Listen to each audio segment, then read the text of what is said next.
नमस्कार, मैं हूं उमेश श्रीवास्तव। ईटीवी के खास कार्यक्रम सरकार आपके द्वार में आपका स्वागत है। ईटीवी की टीम आज मौजूद है हरदोई में। जब मैं था तब हरि नहीं, अब हरि है मैं नाही।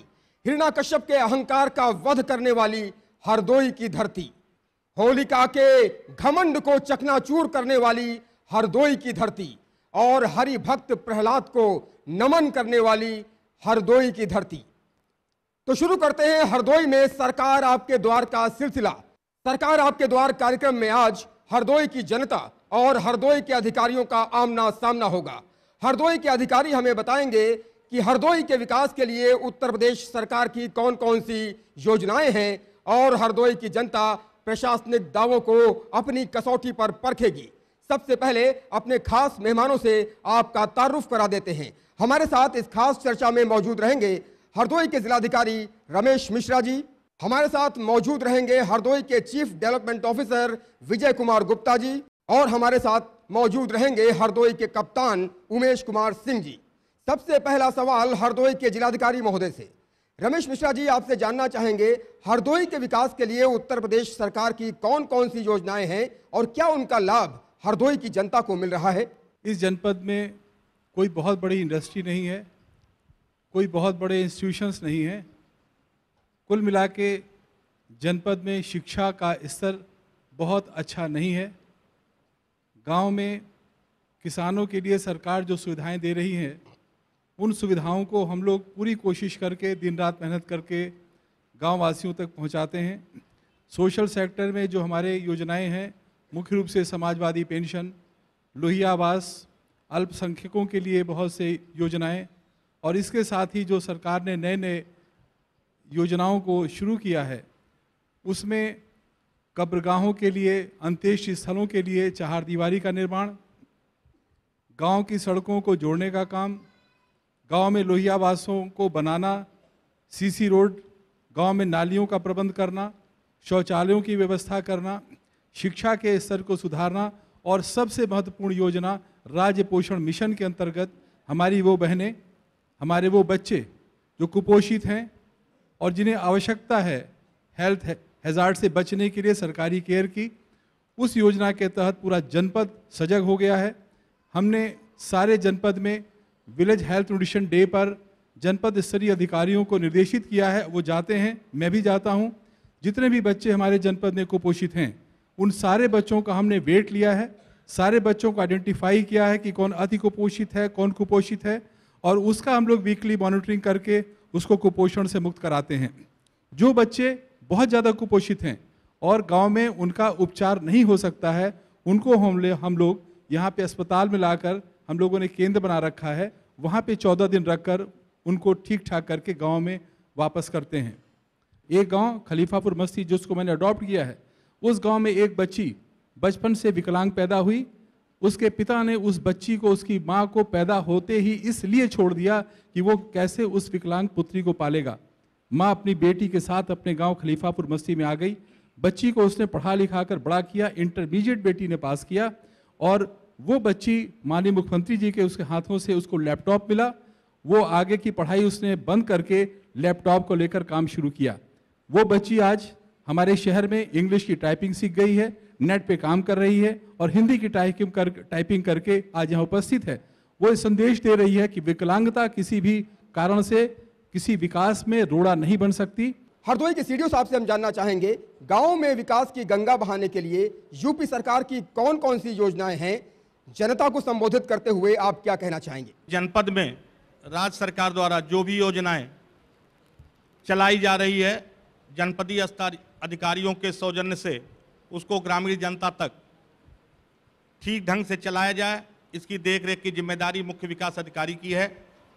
मुख्य विकास अधिकारी के होने के नाते जो परिवार वृद्धावस्था पेंशन में जिसमें 300 रुपया प्रतिमाह पेंशन के रूप में दिया जाता था, राज्य सरकार ने उसे 500 रुपया पेंशन देने के लिए समाजवादी पेंशन योजना का निर्णय लिया। उसके तहत इस जनपद में करीब 90,000 लाभार्थियों का चयन किया गया और उन्हें प्रथम किस्त, द्वितीय किस्त प्रदान कर दी गई। इसी तरह से राज्य सरकार द्वारा देखा गया कि ग्रामीण क्षेत्र में रहने वाली जनता को आवास की असुविधा है, उनको सुविधा देने के लिए लोहिया आवास योजना का शुभारंभ किया गया, जिसके अंतर्गत 2,75,000 रुपया उस ग्रामीण को दिया जाता है जो आवासहीन है और जिनकी आय 36,000 रुपये से कम है। उसको प्रथम किस्त 1,37,500, द्वितीय किस्त में मिला के 2,75,000 रुपया दिया जाता है कैश। दूसरी बात, 30,000 रुपये का उसको सोलर लाइट, 90 दिन का मनरेगा के तहत 161 रुपये प्रतिदिन के हिसाब से मजदूरी तथा शौचालय की व्यवस्था की गई है। इसी तरह से विभिन्न योजनाओं के तहत लोग स्वावलंबी बने, इसलिए राज्य सरकार ने कामधेनु योजना, मिनी कामधेनु योजना, माइक्रो योजना ये लागू किया ताकि दुग्ध उत्पादन हमारा घटने न पाए, लोग स्वरोजगार प्राप्त करें। इसके लिए कुक्कुट पालन योजना पशुपालन विभाग द्वारा चलाई जा रही है। इत्यादि कार्यक्रमों को जनता तक पहुंचाने के लिए पूरे मेरे जनपद के अधिकारी सक्रिय हैं और हमें उम्मीद है कि इस योजनाओं का लाभ सीधे जनता तक पहुंचेगा और जनता इसका लाभ उठा रही है। और अब बात करते हैं हरदोई के पुलिस कप्तान उमेश कुमार सिंह जी से। उमेश जी, आपसे जानना चाहेंगे इन योजनाओं को इम्प्लीमेंट कराने के लिए लॉ एंड ऑर्डर की कितनी महत्वपूर्ण भूमिका है, साथ ही वुमेन सिक्योरिटी, वुमेन सेफ्टी को लेकर आप जनता से क्या कहना चाहेंगे? इस जनपद में इस सरकार के दौरान 3 नए फायर स्टेशन बने हैं और सारे उपकरण वहाँ पे मुहैया कराए गए हैं। 19 ब्लॉकों में 24 थानों के अंतर्गत ये जनपद काफ़ी बड़ा है और जहाँ पर आग की समस्या बहुत होती थी, ख़ास तौर से गर्मी के दिनों में जब फसल किसानों की जल जाती थी। ऐसे में 3 हमारे फायर स्टेशन का स्थापित होना, वहाँ पे नए नए फायर टेंडर्स आना और हमारे उस पुलिस बल को बहुत सहयोग मिला है इन आग पे काबू पाने के लिए, और साथ ही साथ जनता को बहुत सहूलियत मिली है। एक और चीज़ बताना चाहूँगा कि हमारे थाने पे अभी तक कोई ऐसी सुविधा नहीं थी जिसपे कि जितने भी शिकायत करने वाले लोग जो लोग आते थे उनके बैठने के या उनके रुकने की कोई व्यवस्था नहीं थी। ऐसे में इस सरकार में हमारे सभी थानों में ऐसे भवन का निर्माण किया गया है जहाँ पे शिकायतकर्ता आकर के उचित जगह पर बैठ करके अपनी शिकायत कर सके। इन भवनों का भी निर्माण किया गया है। साथ ही साथ हमारे कांस्टेबल्स और एसआईज के लिए लगभग सभी थानों में काफ़ी सारी बैरक्स और नए नए उनके लिए आवास सृजित किए गए हैं। महिला सशक्तिकरण, महिला के उत्थान और उनके हौसले को बढ़ाने के लिए सरकार द्वारा अभी हाल ही में उत्तर प्रदेश रानी लक्ष्मीबाई महिला सम्मान कोष की स्थापना की गई है, जिसके अंतर्गत इस जनपद में अभी तक लगभग 60 लाख रुपए का वितरण हो चुका है और चिन्हित जितने भी इसमें वादकारी थे लगभग 8 केसेस को हम लोग इसमें पूरी तरह करके और पैसा वितरित कर चुके हैं। साथ ही साथ महिलाओं के और उनके शिकायतों पर ध्यान देने के लिए क्राइम अगेंस्ट वुमेन का एक पोर्टल बनाया गया है, जिसके अंतर्गत यहाँ पे 457 हमारे पास एप्लीकेशंस आई थी इंटरनेट के माध्यम से, जिसमें से 455 का हम निस्तारण कर चुके हैं। तो आप समझ सकते हैं कि कितनी महिलाएं यहाँ पे जागरूक हैं। ये हरदोई होने के बावजूद, यहाँ पर इंटरनेट की सुविधा ना होने के बावजूद भी 457 वर्ष 2015 में हमारे पास शिकायतें आईं, जो अपने आप में ये साबित करता है कि यहाँ पे महिलाएं कितनी जागरूक हैं। साथ ही साथ हमारे पास विभिन्न योजनाओं के अंतर्गत डायल 100, स्मार्ट कंट्रोल रूम इत्यादि सभी सुविधाएं की गई हैं, जिसके अंतर्गत अब लोग यहाँ पर बहुत खुली तरीके से यहाँ पे 100 नंबर डायल करके और अपनी परेशानियाँ बता करके, क्राइम के बारे में बता करके हमें आगाह कर देते हैं और बहुत इसमें सुधार हुआ है। 100 नंबर के जो भी हमारे पोर्टल्स थे उसमें बहुत ही इजाफा हुआ है। पहले 100 नंबर मिलता नहीं था, लोग मिलाते रहते थे, अब ऐसी बात नहीं है। हमारे पास सुविधाओं को बढ़ा करके, गाड़ियाँ बढ़ा करके, डायल 100 में सुविधाएँ बढ़ा करके इस सरकार में इतनी सारी सुविधाएँ दी गई हैं कि अब हम और हमारी पुलिसिंग बहुत ही अच्छी हो गई है, बहुत आक्रामक हो गई है और लोगों को इसका बहुत लाभ मिल रहा है। सरकार आपके द्वार कार्यक्रम में वक्त हो गया है एक छोटे से ब्रेक का। ब्रेक के बाद जब वापस लौटेंगे तो सीधा संवाद होगा जनता से, जो प्रशासनिक दावों को हकीकत के तराजू से तौलेगी।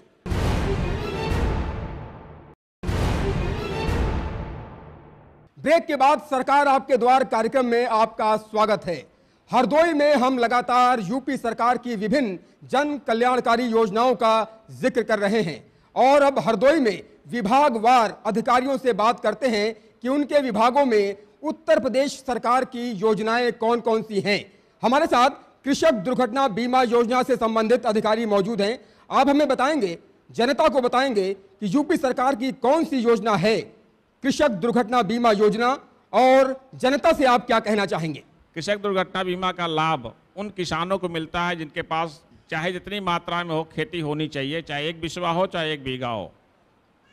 इस योजना के अंतर्गत कृषक की दुर्घटना मृत्यु होने पर सरकार द्वारा 5 लाख का अनुदान दिया जाता है। यह अनुदान पूर्व में 1.5 लाख रुपया था। जब से ये नई सरकार हमारी आई, इन्होंने 1.5 लाख से बढ़ाकर उसको 5 लाख कर दिया है, जिससे हमारे गरीब किसानों को काफ़ी लाभ मिल रहा है। जैसा कि आप जानते हैं, किसान सबसे ज़्यादा गरीब है और आज भी गरीब है, इसलिए किसानों को लाभ देने के लिए इस सरकार द्वारा 1.5 लाख से उसको 5 लाख किया गया है। और अब जानते हैं कृषक दुर्घटना बीमा योजना का लाभ पाने वाले एक शख्स की जुबानी कि कैसे उनको इस योजना का लाभ मिला। इस योजना से सरकार से मुझे 5 लाख प्राप्त हुए। मेरी माँ का एक्सीडेंट हो गया था, जिससे मेरी माँ एक्सपायर हो गई, इसलिए सरकार से मुझे इस योजना से 5 लाख प्राप्त हुए, जिसके लिए मैं सरकार को धन्यवाद देता हूँ। आपसे जानना चाहेंगे कृषक दुर्घटना बीमा योजना से आपको कितना लाभ मिला और उत्तर प्रदेश के चीफ मिनिस्टर अखिलेश यादव से आप क्या कहना चाहेंगी। मुझे इस बीमा योजना से लाभ मिला। मेरे पति का एक्सीडेंट हो गया था, इस वजह से मुझे इस बीमा योजना का लाभ मिला। उसके लिए मैं सरकार को धन्यवाद देना चाहती हूँ। कृषक दुर्घटना बीमा योजना का लाभ पाने वाली एक और महिला हमारे साथ मौजूद हैं। एक्सीडेंट से मेरे पति की मृत्यु हो चुकी है, इसीलिए 5 लाख के मतलब लाभ मिल रहा है, इसीलिए सरकार को धन्यवाद देती हूँ। हम इन महिलाओं के हिम्मत और हौसले को सलाम करते हैं कि वो इतने बड़े मंच पर खड़े होकर अपनी बात रख रही हैं, अधिकारियों से अपनी बात कह रही हैं। इन महिलाओं के हिम्मत और हौसले के लिए तालियां हो जानी चाहिए। आपसे जानना चाहेंगे, जरा विस्तार से बताएं, कृषक दुर्घटना बीमा योजना कितनी अच्छी है और अधिकारियों से क्या कहना चाहेंगी। क्या आपको लाभ मिला कृषक दुर्घटना बीमा योजना का, और अगर मिला तो यूपी के चीफ मिनिस्टर अखिलेश यादव से आप क्या कहेंगी। मेरे पति की मौत हो गई है कि ट्रेन दुर्घटना से। हम अखिलेश यादव को हम धन्यवाद देंगे कि हमको किसान बीमा का लाभ मिल रहा है। कुछ और योजनाओं की बात कर लेते हैं। मत्स्य पालन योजना की बात करते हैं। हमारे साथ इस योजना से संबंधित अधिकारी मौजूद हैं। आप हमें बताएंगे इस योजना के बारे में, जनता को इस योजना के बारे में बताएंगे और इस योजना से कितने लोगों को लाभ मिला होगा, क्या कहेंगे। सरकार द्वारा मत्स्य पालकों के सामाजिक और आर्थिक उत्थान के लिए कई तरह की योजनाएं चलाई जा रही हैं। एक बहुत ही महत्वपूर्ण योजना जो इस सरकार द्वारा प्रारंभ की गई है, मछुआ आवास योजना। पूर्व में इस आवास के लिए मात्र 45,000 की व्यवस्था थी। वर्तमान में इस सरकार द्वारा 3,05,000 रुपये की व्यवस्था इस आवास के लिए किया गया है, जिसमें 2,75,000 रुपये उसके आवास निर्माण के लिए दिया जाता है और 30,000 रुपये लाइट के लिए दिया जाता है। 2 वर्षों से ये योजना चल रही है और हमारे यहाँ लाभार्थी भी उपलब्ध हैं। विगत 2 वर्षों से हमारा जनपद सूखाग्रस्त है। इस सरकार द्वारा 340 मत्स्य पालकों को सूखा राहत में करीब 22 लाख रुपये दिया गया इस साल। इसी तरह जो ज़मीन जलमग्न है, जहाँ पर किसान लोग खेती नहीं कर पाते हैं, वहाँ के लिए इस सरकार द्वारा बहुत ही अच्छी स्कीम लाई गई है, जिसमें 1 हेक्टेयर भूमि पर 1 लाख रुपए का अनुदान दिया जाता है, जिसमें कोई भी हमारे यहाँ आवेदन करके इस योजना का लाभ ले सकता है। और अब जान लेते हैं इस योजना का लाभ पाने वालों का क्या कहना है। आप हमें बताएंगे इस योजना से आपको कितना लाभ मिला, क्या कहेंगे। खेत खाली पड़े रहते, पट्टा भी है और उसमें सरकार ने हमें पैसा दे के हमारा ताल बनवाया है, बच्चा दिलाया है और बच्चा पढ़ा है। अब उससे हमें फ़ायदा होगी साहब। मत्स्य पालन योजना से संबंधित लोगों से हमारी बातचीत जारी है। हमारे साथ एक युवा भी मौजूद हैं। आपसे जानना चाहेंगे इस योजना से आप अपने पैरों पर खड़े हो पाए, कामयाबी की उड़ान भरी आपने, क्या कहना चाहेंगे मत्स्य पालन योजना के बारे में। हमने मत्स्य जीवी सहकारी समिति बनवाई लिमिटेड अमेठी हरिहरपुर के नाम से। उसके बाद में सन 2012 में हमारे तालाब का पट्टा भी हुआ। पट्टा होने के बाद में हमारा कारोबार चलता रहा, सदस्यों को साथ में जो मिला वो देते रहे हम लोग। उसके बाद में कुछ पानी नहीं बीच में गिरा और सूखा राहत के हिसाब से सरकार ने हमको 12,000 रुपये की चेक दी पानी भरवाने के लिए। उसके बाद में अभी भी बच्चा पड़ा हुआ है, पानी भी तालाब में हमारे है और आगे कुछ मतलब उसका पकड़वा करके अपने सदस्यों को अपने वितरण करेंगे। जो हमारा आगे लक्ष्य सरकार जो दाज दिया है कि भी हमको घाटा अभी नहीं हुई, सरकार से अभी फायदा हमको हो रही है। मत्स्य पालन योजना के एक और लाभार्थी हमारे साथ मौजूद हैं। आपसे जानना चाहेंगे मत्स्य पालन योजना से आपको कितना लाभ मिला और किस तरह से आप कामयाबी की उड़ान भर रहे हैं। कि मत्स्य पालन योजना से हमको अच्छा कारोबार मिला, हम लाखों की कमाई भी करते हैं और सरकार द्वारा दिए गए अनुदान जैसे डास स्कीम के तहत हमको फ़ायदा मिला, हमको बीज भी मिला और जो बैंक से लोनिंग होता है उससे भी 20% की हमको छूट मिली और हमने अच्छी कमाई की। सरकार द्वारा जो योजना चलाई गई इसको हमको अच्छा प्रॉफिट मिला है और हम आगे भी चाहते हैं कि हमारी योजना चलती रहे। मत्स्य पालन योजना को लेकर हर तरफ से उत्साहित बयान देखने को मिल रहे हैं, खासतौर पर युवाओं में जबरदस्त जोश और जुनून देखा जा रहा है। हमारे साथ हरदोई के chief development officer Vijay Kumar Gupta ji मौजूद हैं। आपसे जानना चाहेंगे इस योजना के बारे में, मत्स्य पालन योजना किस तरह से युवाओं को, लोगों को उत्साहित कर रही है, प्रेरित कर रही है। मत्स्य पालन योजना से किसान जो खेती नहीं कर पाते उनको मछली पालन में अच्छा व्यवसाय हो रहा है।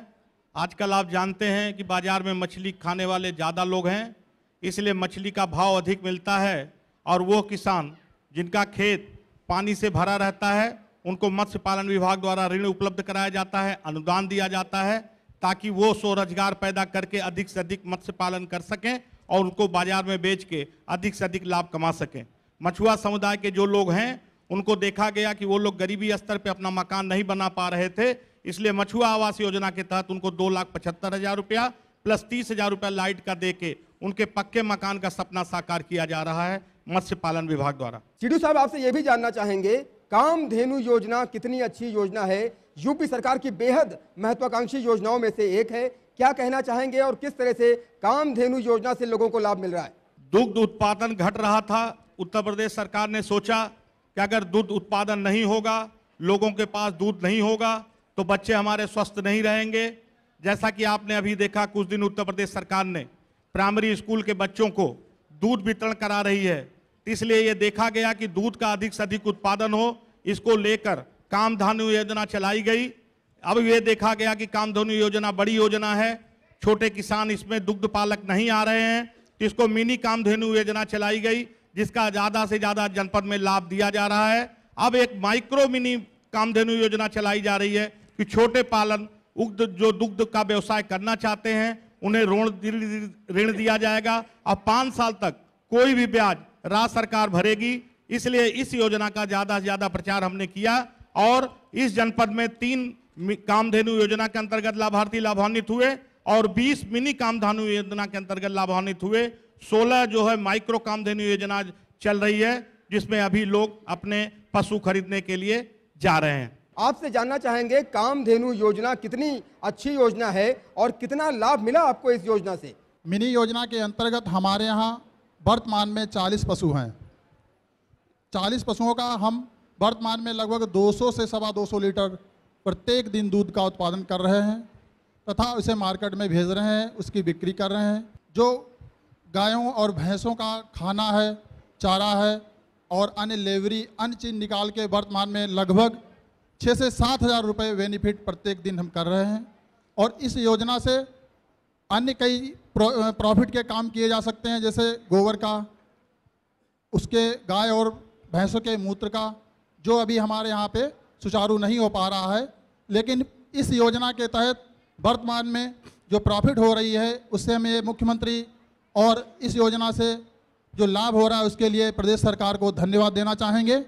और इस योजना में जो थोड़ी सी कमी आ रही है उसके तहत हम ये बताना चाहेंगे कि इसमें थोड़ा सा जो कोई पशु ख़त्म हो जाता है उसके तहत हमें उसका वर्तमान में क्लेम या अन्य चीज़ें जो हैं वो सुचारू रूप से सिस्टम के तहत जल्दी से नहीं प्राप्त हो पा रही। सीडू साहब, क्या कहना चाहेंगे, जो प्रॉब्लम्स इनको आ रही हैं ग्राउंड लेवल पर। ये इंश्योरेंस से संबंधित प्रॉब्लम है, बीमा से संबंधित योजना है।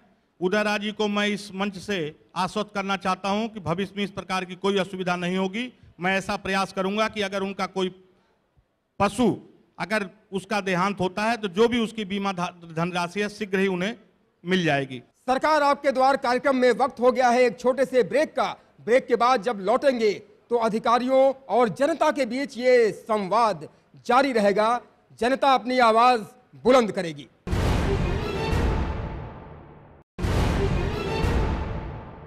ब्रेक के बाद सरकार आपके द्वार कार्यक्रम में आपका स्वागत है। जनता और अधिकारियों के बीच हरदोई में वार्तालाप जारी है, संवाद जारी है। हमारे साथ कुछ और योजनाओं से जुड़े हुए अधिकारी हैं। आप हमें बताइए, अपना परिचय दीजिए और उत्तर प्रदेश राज्य ग्रामीण आजीविका मिशन के बारे में जनता को विस्तार से बताएं। उत्तर प्रदेश राज्य ग्रामीण आजीविका मिशन ग्राम विकास विभाग उत्तर प्रदेश द्वारा संचालित एक योजना है, जिसके तहत ग्रामीण महिलाओं जो कि गरीबी रेखा के आसपास रह रही हैं, ग्रामीण महिलाओं को इकट्ठा करके 10 से 12 परिवारों को मिला के स्वयं सहायता समूह का गठन किया जाता है और स्वयं सहायता समूह के गठन होने के बाद उनको विभिन्न प्रकार के प्रशिक्षण देके उनकी ग्रेडिंग करके सरकार द्वारा उनको 15,000 रुपया प्रति समूह के हिसाब से रिवॉल्विंग फंड निर्गत किया जाता है। रिवॉल्विंग फंड निर्गत करने के बाद में आपसी लेन देन अगर उनका ठीक है, फिर उनको सरकार की तरफ से 1,10,000 रुपया प्रति समूह के हिसाब से CIF कम्युनिटी इन्वेस्टमेंट फंड कहते हैं इसको, वो दिया जाता है। ये दोनों फंड कार्पस के रूप में समूह के पास ही रहते हैं। इससे गरीब महिलाएं आपस में लेन देन कर सकती हैं। उनका एक छोटा सा बैंक होता है। ये सब अगर उनका लेन देन सही से चलता है, फिर उनको बैंक से लिंकेज करवाते हैं। बैंक लिंकेज के हिसाब से 1 लाख रुपए का उनको CC लिमिट बनवा दी जाती है। इस तरीके से एक कार्पस फंड उन गरीब महिलाओं का अपना छोटा सा बैंक हो जाता है, जिससे वो व्यापारियों से या महाजनों से कर्जे से मुक्त हो जाती हैं। ज़रूरत पड़ने पे उन महिला परिवारों को अपने ही समूह से वो पैसा ले लेती हैं और किस्तों के रूप में अपने समूह में जमा कर देती हैं, जिसको परियोजना के तरफ से जो भी प्रोफेशनल्स रखे गए हैं उनके द्वारा लगातार उनका लेखा जोखा के लिए देखरेख रखी जा रही है।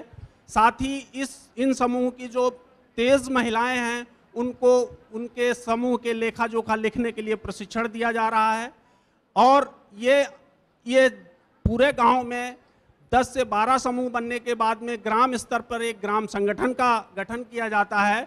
उस ग्राम संगठन के माध्यम से भी इनको विभिन्न प्रकार के वित्तीय लाभ दिलाए जाते हैं। हमारे साथ इस योजना का लाभ पाने वाली एक महिला मौजूद हैं। आप बताइए, क्या आपको इस योजना का लाभ मिला और अगर लाभ मिला तो कितना खुश हैं आप? आजीविका मिशन के साथ में हमारी जो गरीब महिलाएं हैं, हम जाते हर गांव को अपनी बहनों को, गरीब वाली महिलाओं को ढूंढ के 10-11 महिलाओं को हम समूह बनाते हैं और 10-11 महिलाओं उनके गांव में 5 ग्रुप बन जाते हैं और हर गांव में हर पुरवा में जाके अपनी महिलाओं को समझाते हैं अच्छी तरीक़ा से, हमारी बहन गरीबी से बाहर आओ।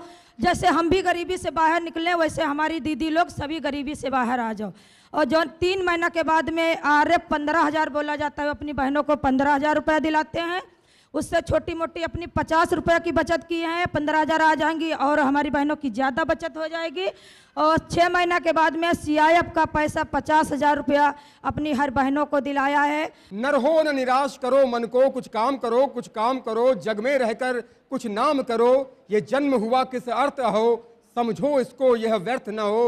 कुछ तो उपयुक्त करो तन को, नर हो न निराश करो मन को। उत्तर प्रदेश राज्य ग्रामीण आजीविका मिशन के बारे में जिस तरह से आशा की किरण दिखाई दे रही है, उसे देखते हुए मुझे यही लाइनें याद आती हैं। हमारे साथ कुछ और महिलाएं मौजूद हैं। आप उत्तर प्रदेश राज्य ग्रामीण आजीविका मिशन के बारे में क्या कहना चाहती हैं? मेरे समूह का नाम जय बूढ़े बाबा महिला स्वयं सहायता समूह, उसमें के हम अध्यक्ष हैं। हमारे ग्राम संगठन का नाम है विश्वास महिला ग्राम संगठन, उसमें के कोषाध्यक्ष हैं। हमारे ब्लॉक संगठन का नाम है स्वशक्ति महिला ब्लॉक संगठन, उसमें के सदस्य हैं। राजीव गांधी महिला विकास परियोजना तथा उत्तर प्रदेश राज्य ग्रामीण आजीविका मिशन के तहत दोनों में मिलकर हम काम कर रहे हैं। और जो हमारी दीदी ने बताया है तो सच है, हम पहले गरीब को पहचान करके और एक समूह बनाते हैं। ऐसे समूह बना करके 7-8 समूह बन जाते हैं तो उनको ग्राम संगठन बनाते हैं। आपको लाभ मिल रहा है इस योजना से, खुश हैं आप? जी, हम उसमें जब हम पहले तो हम 50 रुपया बचा नहीं सकते थे, अब हम 50 रुपये से 50,000 रुपया हमको मिला है। कोई दिक्कत तो नहीं आ रही है? नहीं, दिक्कत तो उसमें कुछ नहीं है। हम अपने आजीविका, हमारी सभी बहनें आजीविका कर रही हैं, कोई भैंस पालन कर रही, कोई बकरी पालन कर रही, कोई दुकान कर रही हैं, तो उनसे संतुष्ट हैं। तमाम अन्य योजनाओं का जिक्र हम लगातार कर रहे हैं। जनता और अधिकारियों के बीच ये संवाद जारी है। और अब बात कर लेते हैं शिक्षा विभाग की। हमारे साथ हरदोई जिले के जिलाधिकारी मौजूद हैं। शिक्षा विभाग से संबंधित कौन कौन सी योजनाएं हैं, और खासतौर पर छात्र छात्राओं के लिए, यंगस्टर्स के लिए सरकार की कौन कौन सी योजनाएं हैं और क्या इसका लाभ जनता को मिल रहा है? कन्या विद्याधन योजना में हमारी जनपद की छात्राओं को समय से पैसा मिलता है, उसका हम लोग शिविर करते हैं।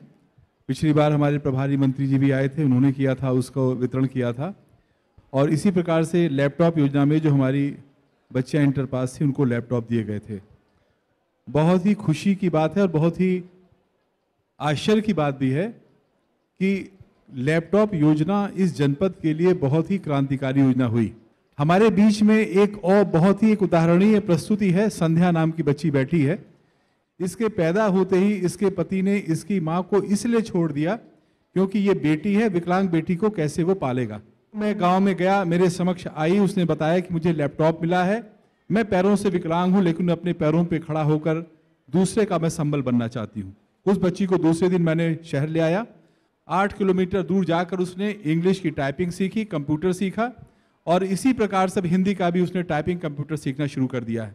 प्रतिदिन उसकी दिनचर्या होती है। जो केंद्र था जिसने इसको सिखाया, उस केंद्र से हमने अनुरोध किया कि बच्ची जितना काम करना चाहे, जितना देर बैठना चाहे बैठे।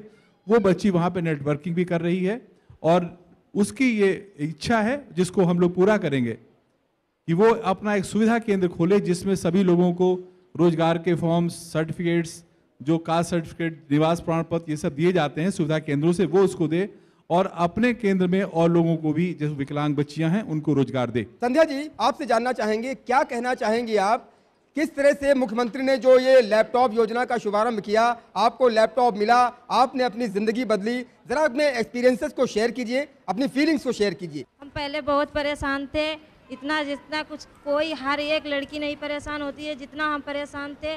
मेरे बाप ने मुझे छोटे पर ही छोड़ दिया था। मेरी माँ ने पढ़ा लिखा के हमें इंटर तक पढ़ाया और फिर हमें अखिलेश यादव की तरफ से हमें लैपटॉप मिला, तो उसमें हम कुछ नहीं पढ़ाई कर पा रहे थे, घर में केवल बैठे रहते थे और कुछ नहीं। मेरे गांव पिताजी मेरे गए, उनके पास हमने अपनी सब पूरी फरियाद की, उन्होंने मेरी सब फरियाद सुनी और हमें अपने यहाँ ले आए।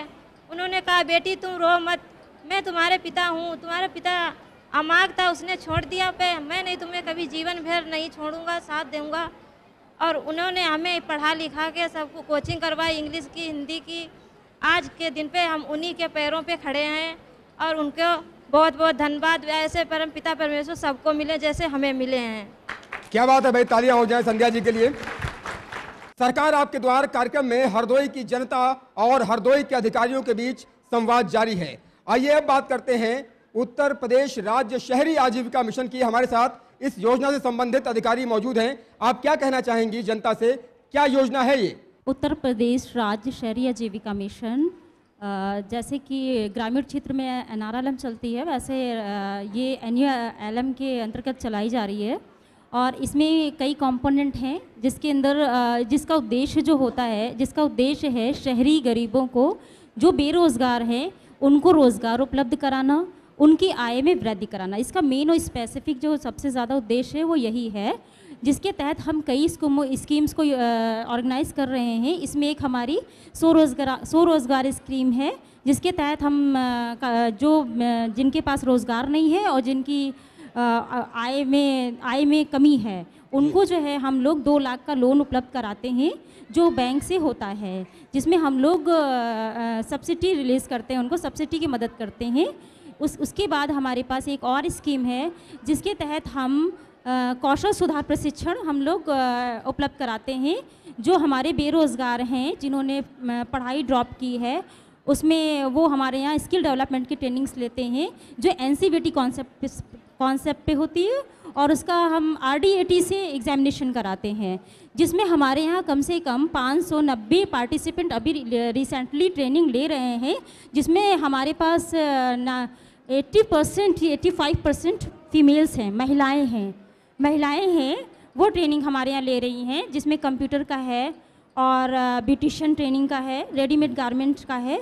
इस योजना का लाभ पाने वाले कुछ लोग हमारे साथ मौजूद हैं, कुछ लड़कियां मौजूद हैं। हमारी जो उत्तर प्रदेश सरकार की योजना है, हमें इससे बहुत लाभ प्राप्त हुआ है और NLUM के अंतर्गत हमें इससे बहुत सारे लाभ प्राप्त हैं और हम इससे अपना रोजगार भी चला सकते हैं और लोगों को इससे प्रोत्साहित भी कर सकते हैं। आप क्या कहना चाहेंगे, इस योजना से आपको कितना लाभ मिला, कितना फायदा मिला, और क्या कहेंगे उत्तर प्रदेश के युवा मुख्यमंत्री अखिलेश यादव से? इस योजना से काफ़ी लाभ मिला और लोगों को भी हम प्रोत्साहित कर सकते हैं कि वो भी इसका लाभ उठाएं। इस लायक हम बन चुके हैं इसको करने के बाद, और खुद रोजगार बन सकते हैं और लोगों को भी उत्साहित कर सकते हैं कि ये करने से वो भी अपनी रोजी रोटी चला सकते हैं। आप कह रहे हैं बेहद मोटिवेटिंग योजना है, बहुत पॉजिटिव योजना है, सकारात्मक योजना है, यही कहना चाह रही हैं आप? जी। आप हमें बताएं इस योजना से आपको कितना लाभ मिला, क्या रोजगार आप कर रही हैं, और क्या कहना चाहेंगी उत्तर प्रदेश के मुख्यमंत्री से? मैंने बहुत कुछ सीखा है इससे कि हम कहीं कुछ भी कर सकते हैं, अपना कारोबार चला सकते हैं। और अब बात कर लेते हैं लोहिया आवास योजना की। इस योजना से संबंधित अधिकारी हमारे साथ मौजूद हैं। आप हमें इस योजना के बारे में बताएं, कितनी अच्छी योजना ये है और लोगों को कितना लाभ मिला? लोहिया ग्रामीण आवास योजना माननीय मुख्यमंत्री जी की अति महत्वाकांक्षी योजना है। ये फ्लैगशिप स्कीम है माननीय मुख्यमंत्री जी की। जैसा कि हम सभी जानते हैं, रोटी कपड़ा के बाद मकान का नंबर आता है। इस स्कीम के अंतर्गत प्रदेश सरकार द्वारा 3,05,000 रुपये प्रति आवास की व्यवस्था की जाती है, जिसमें 2,75,000 रुपये सीधे लाभार्थी को दिया जाता है आवास बनवाने के लिए। इसमें वो 2 कमरे बनाता है, एक बरामदा होता है, एक किचन होता है, साथ ही साथ एक शौचालय की व्यवस्था की जाती है।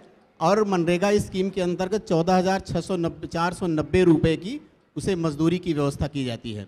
इस स्कीम के तहत वह अपना मकान स्वयं बनाता है। जैसा कि हम जानते हैं कि जब कोई दूसरी एजेंसी मकान बना के देती है तो लाभार्थी को लगता है कि जैसे मकान ब्रिक और बीम्स का बना हुआ है, लेकिन जब वो स्वयं अपना मकान बनाता है तो उसे लगता है कि उसके सपनों का मकान बन रहा है, उसके होप्स एंड ड्रीम्स का मकान बन रहा है।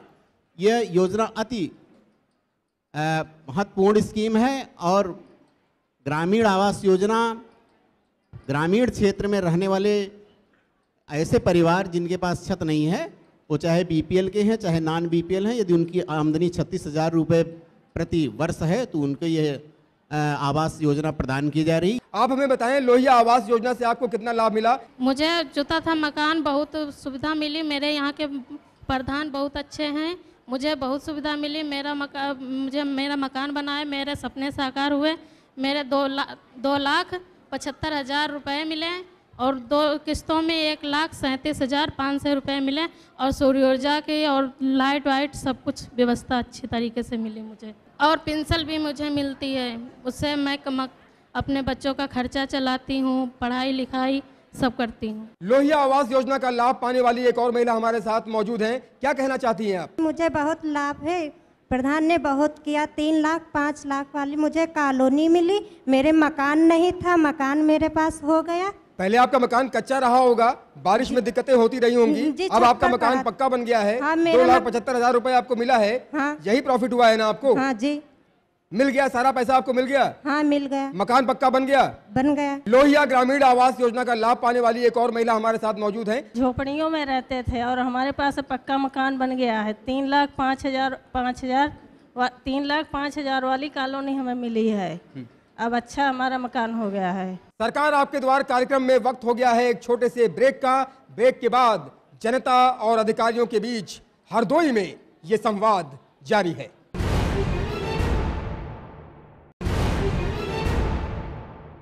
ब्रेक के बाद एक बार फिर आपका स्वागत है सरकार आपके द्वार कार्यक्रम में। हम मौजूद हैं हरदोई में, जनता और अधिकारियों के बीच संवाद जारी है। आइए बात करते हैं हरदोई के जिलाधिकारी महोदय से। जिलाधिकारी महोदय, ईटीवी की इस पहल के बारे में क्या कहेंगे और कौन कौन सी योजनाएं हैं जिनको इम्प्लीमेंट करना अभी बाकी है? सबसे पहले मैं सभी ईटीवी के जो क्रूमैन हैं जो यहाँ आए हैं उनको धन्यवाद देता हूँ कि उन्होंने हमारे कार्यक्रमों को यहाँ पर सबके समक्ष प्रस्तुत किया। हमारा उद्देश्य है समाज में एक गरीब वर्ग जिसके पास आवास नहीं है उसको हम एक आवास देकर इस लायक बनाएं कि सामाजिक मर्यादा उसकी बढ़े, स्थापित हो और वो एक भारतीय नागरिक होने का अनुभव कर सके। इंदिरा आवास योजना में एक छोटा सा कमरा और एक शौचालय मिलता था।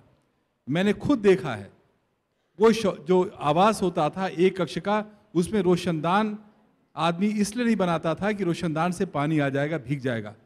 प्रदेश सरकार ने वास्तव में जो आवास का लोहिया आवास योजना चलाई है उससे जिस व्यक्ति को आवास मिला है उसका सामाजिक स्तर उठा है, उसके बच्चों में, पत्नी में आत्मसम्मान जगा है, उसकी सामाजिक मर्यादा स्थापित हुई है और अच्छे अच्छे घरों के से संबंध बनाने, रिश्तेदारी करने, वैवाहिक संबंध बनाने में वो सक्षम हुआ है। तो लोहिया आवास योजना हमारी प्रदेश सरकार की योजना बहुत अच्छी सशक्त योजना है, इसको पूरे भारत में होना चाहिए। दूसरी योजना राज्य पोषण मिशन। हमारे पास यदि स्वस्थ शरीर नहीं है तो हमारे सड़कें, मकान, गाड़ियां, सुविधाएं सारी बेकार हैं। सरकार ने इंस्ट्रक्शन कर दिया, केंद्र सरकार ने, सभी राज्य सरकारों ने, कि फ्री में मुफ्त इलाज हुआ करेगा। मुफ्त इलाज कराने में कितनी परेशानी आम जनता को, विशेष रूप से गरीब वर्ग को होती थी, ये सब लोग जानते हैं। जो संसाधन वाला व्यक्ति है, उच्च पद पर है, जिसके संपर्क हैं, वो तो सरकारी सुविधाओं को आसानी से लेता था, लेकिन गरीब आदमी यदि सरकारी सुविधाओं को लेता था तो उसका स्तर बहुत निम्न होता था। राज्य पोषण मिशन में हमारे मुख्यमंत्री जी ने इस बात का अनुभव किया कि गांव की जो जनता है, गरीब जनता है, यदि वो स्वस्थ नहीं होगी तो देश विकसित नहीं होगा। प्रदेश सरकार ने समाजवादी पेंशन शुरू करी, 500 रुपये निर्धारण किया, बढ़ के उसकी पैसा भी बढ़ाने पर मुख्यमंत्री जी विचार कर रहे हैं। यदि हम किसी को मदद दें, यदि वो 300 रुपये के लिए 2 दिन बैंक में जाके अपने खाते को दे के पैसा निकालती है तो 50-100 रुपये उसका किराए में खर्च हो जाता है, तब उसको 300 रुपये मिलता है। सरकार कोशिश कर रही है, 500 रुपये हमारी राज्य सरकार ने अपने फंड से बनाया है और इसको निकट भविष्य में बढ़ाया भी जा रहा है। तो कुल मिलाकर हमारे जितने भी अधिकारी हैं, हमारी राज्य सरकार की जो योजनाएं हैं, वो योजनाएं जो वास्तव में बहुत ही सशक्त योजना है, जो एक सशक्त भारत का निर्माण करेंगी, उस योजनाओं में मन से लगे हुए हैं। सीडीओ साहब से भी बात कर लेते हैं। सीडीओ साहब, क्या कहना चाहेंगे? गाँव का मौसम गुलाबी हो रहा है, उत्तर प्रदेश की योजनाएं लागू हो रही हैं, कौन कौन सी नई योजनाएं हैं जो इम्प्लीमेंट होने वाली हैं, और ईटीवी की इस पहल के बारे में क्या कहेंगे? सर्वप्रथम मैं ईटीवी को और उनकी पूरी टीम को बधाई देता हूं कि जिन योजनाओं को हम जनता के बीच में ले जाने में कठिनाई महसूस कर रहे थे, हमारे अधिकारी पूरे परिश्रम के साथ जनपद में इस योजनाओं को ले जा रहे हैं। आपके माध्यम से अब हम इन योजनाओं को जनता तक सीधे पहुंचा पा रहे हैं, इसके लिए ईटीवी को बहुत बहुत बधाई। जहां तक हमारे जनपदीय अधिकारी हैं, वो पूरे लगन के साथ शासन की योजनाओं को गांव-गांव तक पहुंचा रहे हैं, और जो लाभार्थी इस योजनाओं से वंचित रह गए हैं उनको आगामी योजनाओं में सम्मिलित करके उनको लाभान्वित किया जाएगा। मैं ईटीवी और पूरी टीम को ये आश्वस्त करना चाहता हूं कि जनपद हरदोई में जितनी भी योजनाएं शासन के द्वारा लाई जाएंगी, पूरी पारदर्शिता और ईमानदारी के साथ वो गाँव तक पहुँचाई जाएंगी, और मुझे खुशी है कि वो योजनाएं गाँव तक पहुँच रही हैं। सीडीओ साहब, हाईटेक एडमिनिस्ट्रेशन के बारे में जरा बताइए कि अब लोग ऑनलाइन कंप्लेंट्स भी रजिस्टर कर सकते हैं और अधिकारी उसका सीधा जवाब देंगे। अभी तक विभिन्न पोर्टल मौजूद थे शिकायतों का, अब माननीय मुख्यमंत्री जी ने एक पोर्टल नियुक्त किया है और उस पर जो भी शिकायतें होंगी सीधे मुख्यमंत्री जी उसकी समीक्षा करेंगे, और जो व्यक्ति अपनी शिकायत दर्ज कराना चाहता है सीधे ऑनलाइन वो अपनी शिकायतें दर्ज करेगा, और अधिकारी उन शिकायतों को ऑनलाइन खोल के देख के उसका निस्तारण ऑनलाइन करेंगे। इस तरह से जहां समय बचेगा और उस गरीब जनता को जो अपनी शिकायतें जिला तक नहीं ले पाती है वो गांव से ही अपना आवेदन कर सकती है। हरदोई जिले के पुलिस कप्तान हमारे साथ मौजूद हैं। आप क्या कहेंगे हाईटेक पुलिसिंग के बारे में, और क्या कहेंगे ईटीवी की इस पहल के बारे में? मैं ईटीवी के इस पूरे प्रयास को बहुत ही समर्थन देता हूं और साथ ही साथ उनको धन्यवाद देता हूं। उन्होंने इस कार्यक्रम को किया और हम लोगों की बात तथा शासन की बात जनता तक पहुंचाई। जो 1090 का पोर्टल शुरू किया गया है, उससे हमारी बहनों और हमारी माताओं को बहुत ही उससे सहयोग मिला है, बहुत ही उनसे उनके साथ जो घटनाएं हो रही हैं, जो छुपा के रखती थी, बता नहीं पाती थी और उसको अपने मन में रख जाती थी, अब उनको ये साधन मिला जिससे कि बताने के बाद से तत्काल उस पर फौरी कार्रवाई होती है। और मैं आपको बता दूं कि जितने भी यहाँ पे 1090 के अंतर्गत शिकायतें आई थी वो सब हम लोगों ने टोटल डिस्पोजल कर दिए हैं और इसका लाभ बहुत मिला है। लोग शिकायत करने अब आ रहे हैं, पहले डरते थे, सहमते थे, सामाजिक भय से उनको इस बात को कहने में पीड़ा होती थी, अब वो उनका डर दूर हो रहा है। साथ ही साथ उनकी गोपनीयता बरकरार रखी जा रही है। इसी कड़ी में एक और 1090 के माध्यम से प्रयास किया गया है एंजल परी लड़कियों का, जो हर गांव में, हर ग्राम समाज में 10वीं पास के बाद से उनको चुना जाना है। हमने ऑलरेडी बहुत सारे ग्राम अपने समाज में इनका चयन कर लिया है और इसकी सूची हमने भेज दी है 10-90 को वहाँ पे। वो चयनित होने के बाद से मैं ये मानता हूँ कि ये 10-90 का प्रचार प्रसार और होगा और ऐसी शक्ति परियां हमारे बीच में आ जाएंगी कि जो उनके साथ छेड़खानी या गुंडागर्दी का प्रयास होता है, साथ ही साथ ऐसी चीज़ें घटनाएं होती हैं जो हमें बड़ी शर्मनाक होती हैं। 6 साल 7 साल 8 साल की बच्ची के साथ शौच पे जो जाते हैं उनके साथ घटनाएं घट जाती हैं। हमें बहुत इसमें सहयोग मिलेगा, हमें सूचनाएं मिलेंगी और मुझे पूरी उम्मीद है कि इन घटनाओं पर भी बहुत सार्थक रोक लगेगी। सरकार आपके द्वार कार्यक्रम में हरदोई की जनता और हरदोई के अधिकारियों का आमना सामना हुआ। हरदोई की जनता ने बेधड़क सवाल पूछे और हरदोई के अधिकारियों ने बेबाक जवाब दिए। इस मौके पर हम यही कहना चाहेंगे, सितारों के आगे जहां और भी हैं, अभी बस नहीं, इम्तहां और भी हैं। फिर मिलेंगे किसी दूसरे शहर में, तब तक के लिए मुझे दीजिए विदा। नमस्कार।